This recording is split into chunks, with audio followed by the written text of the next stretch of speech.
What's up, y'all? Today I want to bring in those nostalgia feels with the 1997 film Good Burger. Now I love me some Good Burger. Bon appetit, bitch. The movie is hilarious and still holds up till this day. To this day. To this day. I had so much fun rewatching it and I'm excited to recap it with you all. So let's slide into this recap.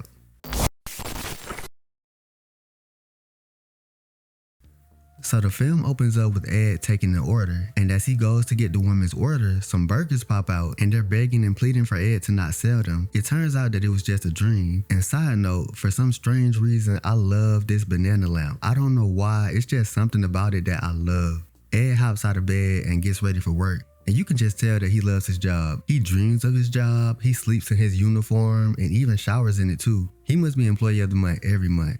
After he finishes getting ready for work, he heads out of the house in his skates and sees these double dutchers, and instead of moving out of the way, he runs into them and drags the poor girl down the street and doesn't stop to help her up or nothing. He just says sorry and skates away like he didn't just give this girl a head concussion. And on top of that, her friends were just watching her get dragged. They didn't even run to stop him or even yell at him to stop. They just waited until after she got let loose to go help her. And Ed isn't done yet. He bumps into a lady, causing her baby to fall into his hands, and they glide all the way to the basketball court where the baby is then mistaken for a basketball and gets thrown in the net. So now we're at Good Burger, and this construction worker has just about had it with everybody. He's trying to order his food, and apparently Ed is the only one who takes orders. And maybe Good Burger needs to start doing some more training, because when I worked at retail, you had to know how to do it all. Take orders, cook, clean, restock. I wish I could have just said I won't do that.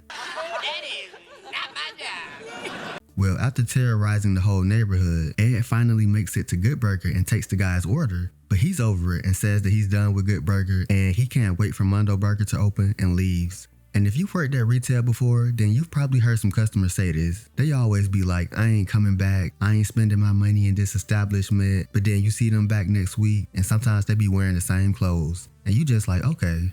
But back to the movie, Ed is confused on what Mondo Burger is, and his co-worker Monique, played by Shar Jackson. Side note, I love Shar Jackson, and I feel that she doesn't get the recognition that she deserves, and I would love to see her in more movies. She tells Ed that Mondo Burger is the building across the street that has a huge burger with the words Mondo Burger written on it, and Ed doesn't really see the issue with Mondo Burger opening, but his employees do.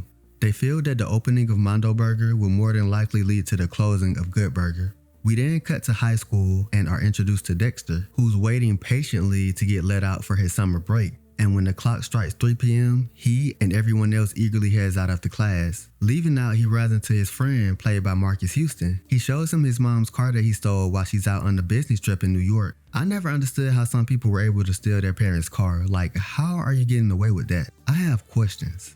They drive off in the car and we cut to Mr. Bailey telling Ed to deliver an order, and on his way to the delivery, Ed, being himself and not paying attention, rolls into the street where Dexter is driving, and to avoid hitting him, Dexter quickly swerves the car, causing him to run into another car, which happened to be his teacher. Why?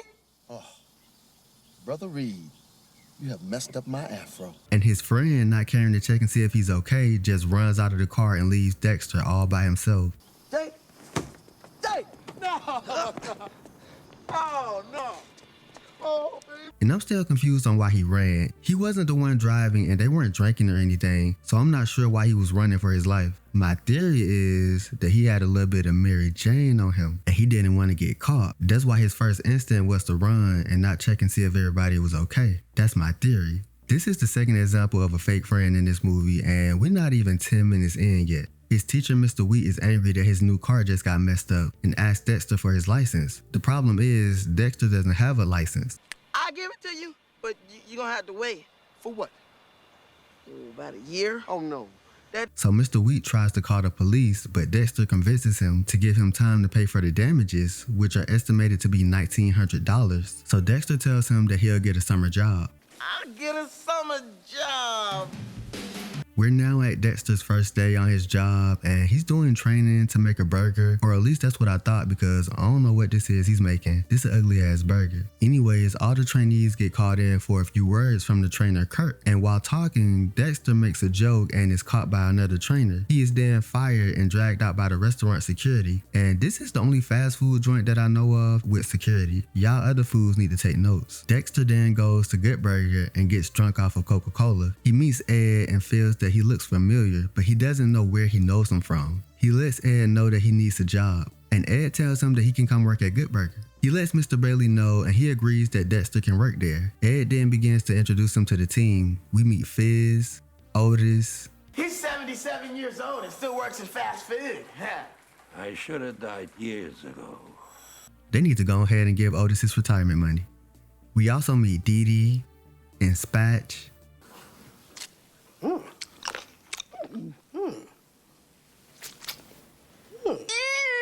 Spatch is nasty. They need to throw that whole spatula away and then throw Spatch away while they at it, because ew. Lastly, Dexter is introduced to Monique, who he has a crush on, but she isn't feeling him too much. After the introductions, Ed takes Dexter out for a ride in the Good Burger Mobile, and Ed drives exactly how he skates, reckless.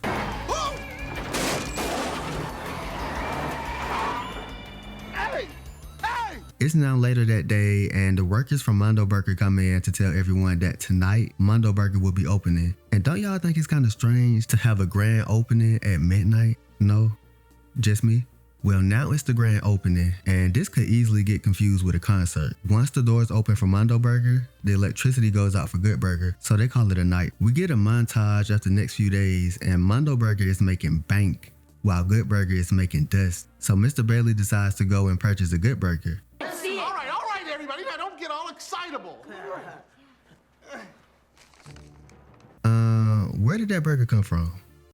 Okay, what the Mr. Bailey tells them that the Mondo Burger costs the same amount as the Good Burger, despite it being bigger. So they view the Mondo Burger and compare it to the Good Burger and are shocked that it could cost the same as a Good Burger. After a while, they decide to wrap things up, and Ed is skating in the store when he knocks over poor Otis, and Dexter gets a flashback, and that's when he remembers that Ed is the one that caused the accident. You?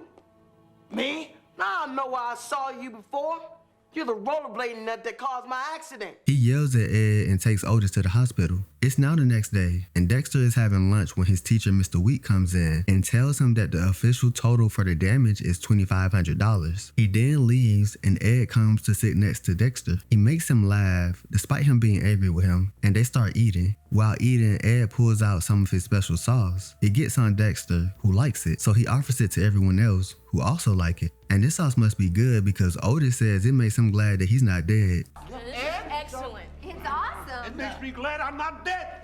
So I'm already sold. Swipe my card. Shut up and take my money. We then get a montage of Good Burger now selling the Ed sauce, and business is booming. Then Dexter comes up with a contract in which all of the money Good Burger makes from his sauce, Ed will get 20%, while Dexter, on the other hand, gets 80%. And this is just sloppy business. I understand that it was Dexter's idea to sell the sauce, but Ed is the creator and clearly isn't good at math, so it's not cool to take advantage of him like that. But I guess that's business because these types of situations happen all the time, way too often in the real world. Then Dee Dee comes in. There must be 50 customers out there. It's unbelievable. What do you put in that sauce? And there's something about the way she delivered that line that makes me chuckle just a little bit. Ed starts to list the ingredients to the sauce, and Dexter jumps on him and tells him to never reveal the recipe. Over at Mondo Burger, Kurt is hating that he couldn't get rid of Good Burger, so he gets one of the workers to go and try to find out what the recipe is. Now, Ed and Dexter are chilling on a rooftop that Ed calls his secret place. Dexter opens up to him and tells him that the last time he saw his dad was when he was 7, and he bought him a yo-yo, and after a while, his mom threw it away because it stopped working. They leave out, and it's now the next day, and Good Burger gets a special delivery order request from Shaq, and Kurt and his team are obviously jealous. So to compete with Good Burger, they decide to make their burgers even bigger, and Kurt decides to find Ed and try to get him to quit Good Burger and work for Mondo Burger. Dexter sees Ed Ed leaving out of Kurt's car and instills in him not to give anyone the recipe. Ed ensures that he won't tell anyone, and he even gives Dexter a yo-yo. And this was a very sentimental gift from Ed. He knew Dexter really liked his old yo-yo, so he gave him another one. Ed may have a little bit of self-awareness problems, but there's no doubt that his heart is always in the right place. He's a good man, Savannah. A good man. We then cut to Mondo Burger, and Kurt comes up with a plan to send this woman named Roxanne to seduce Ed. She goes in and invites him on a date, and Ed insists that Dexter ask Monique, and they tag along. Dexter is nervous to ask Monique, so Ed asks instead, and she agrees to the date, and they all go to this arcade place. While there, Roxanne tries to get Ed to reveal the secret recipe. I just love your sauce. How do you make it? I'm dying to know. But Dexter changes the subject and gets everyone to play a game of miniature golf instead. In the middle of the game, Ed ends up accidentally knocking out Roxanne with a golf ball, and that's what she gets. They make it back to Good Burger, and Monique and Dexter go off for some time for themselves, leaving Ed and Roxanne, who tries to kiss him, but is side flipped by Ed, who says that he was shocked. Roxanne later goes back to Mondo Burger to quit. The next day, Dexter tries to ask Monique on another date, but she declines because she finds his contract that he made for Ed in his jacket pocket, and is mad because she doesn't like that he's taking advantage of Ed. I can't believe that you would do something like that to someone who trusts you. How can you take advantage of a sweet person like Ed? Dexter then goes to talk to Ed about the contract when the dog comes up to them barking. They try to feed it a Mondo Burger, and the dog is just like, ugh, what the hell is this? So they feed it a Good Burger, and then the dog just starts eating it like, this is what I want. And this you're on point with it. So Dexter and Ed then realize that something's up with Mondo Burgers. They go to Mondo Burger under disguise and see that the staff is putting some chemicals in the burgers that are causing it to grow larger than average. They are then caught, and to ensure that they don't get exposed, Kurt sends Ed and Dexter to an asylum. While away at the asylum, Kurt and his gang break into Good Burger and contaminate the sauce with shark poison, and they end up getting caught by Otis, who they also send to the asylum. After being in the asylum for some time, Ed decides to wake everybody up with some fun music, and Dexter uses this as an opportunity to knock out the guards and take the keys. They rush up top and end up in the room with this big guy who uses Dexter as a way to get through the window. Then Otis and Ed follow right after. They manage to escape and steal an ice cream truck in order to get to Good Burger before anyone can order any food with the contaminated sauce on it. Hey, what are you doing? Stealing your truck. Yeah, we'll bring it back. On their way there, they are chased by the asylum workers. We then see these older ladies coming to Good Burger, and I want to know who gave this lady this hat and why is she wearing it to the side like that? I got questions. Anyways, they both order Good Burgers with extra sauce, and before they can eat it, Ed runs in and knocks one of the ladies over. Mr. Bailey comes in, and Dexter lets him know that the staff from Mondo Burger put shark poison in the sauce and tells him not to let anyone get any sauce, and him and Ed sneak over to Mondo Burger. Dexter goes to distract Kurt and his boys, while Ed goes to get some of the chemicals to take to the police. But Ed being Ed, he grabs the chemicals and goes to Dexter, who is trapped by Kurt and his boys. Now Kurt thinks that he's won, but doesn't know that Ed emptied the chemicals in the burgers, causing them to start exploding, which is erupting the whole building down, including the props. And one of the props falls on Mr. Weeks' car, and he's having the worst summer ever. His mailbox was damaged twice, and his car was also damaged twice. I hope he had insurance. If not, he better sue Mondo Burger because that's his best shot. Dexter gives Mr. Wheat half of the money that he owes him, then goes to Ed, and they head back to Good Burger, and everyone asks Ed for a speech. And Ed leaves us with this. Welcome to Good Burger, home of the Good Burger. Can I take your order? Good Burger is such a fun ride. Sometimes rewatching movies that you saw when you were younger can be disappointing because they don't really hold up like they used to. So I was happy that I could still laugh at a lot of the jokes. I also liked uncovering new messages in the film that I didn't pay attention to when I was younger, like how the film was trying to tell us to be mindful of what you put in your bodies. Yeah, the Mondo Burger was bigger and cost the same as a Good Burger, so that would lead one to think that they were getting a bargain deal, not realizing that that increase in the burger size could cause an even greater increase in your chances of having serious health issues. Another message was to be very wary of what you're signing. Even if you know the person and think that they have your best interests at heart, always read the contracts. And the last would be to watch out for your fake friends. The fake friends were all throughout this movie. The little girls watching their friend get drugged, Jay running out of the car on Dexter, and Dexter getting Ed to sign away his money. Be careful who you call your friends, people. Be very careful.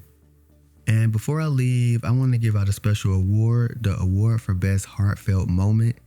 This award goes to Monique putting Dexter in check about how he did Ed regarding the contract. It's just the contract you had Ed sign. You know, the one where you take most of his money, the money he's supposed to get for his sauce. You can tell she really cares for Ed and doesn't like him being taken advantage of. She even gets Dexter to understand what he did was wrong. So big ups to Monique. Come on up and get your award. And that's all for tonight. If you made it to the end of this video, I would really appreciate it if you give me a like and subscribe. And until next time, peace.